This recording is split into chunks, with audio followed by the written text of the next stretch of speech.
Yo, what's up guys? Welcome back to the channel, and today I'm going to show you how to report freelance income on Turbotax in 2025. It's going to be a quick video. We're not going to waste too much time on this topic. Just going to give you guys a very quick step-by-step guide on how to, get this done. So let's jump into the video. Now, the first step is going to be to gather the necessary documents. So go ahead and collect your freelance income records, including invoices and payment receipts. And once you have all those documentations, next thing you're going to do is to log into Turbotax. So go ahead and sign into your Turbotax account on the Turbotax website. Sign into your account with your email address and your password.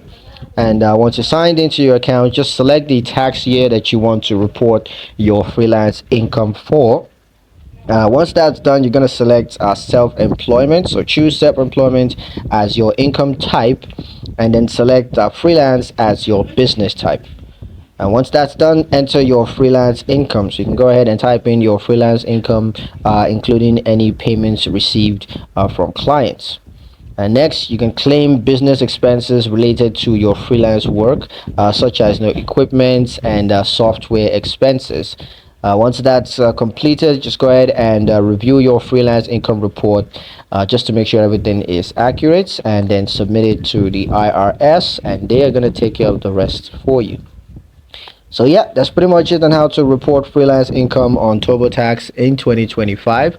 I hope you guys liked the video. Hope you found the information useful enough.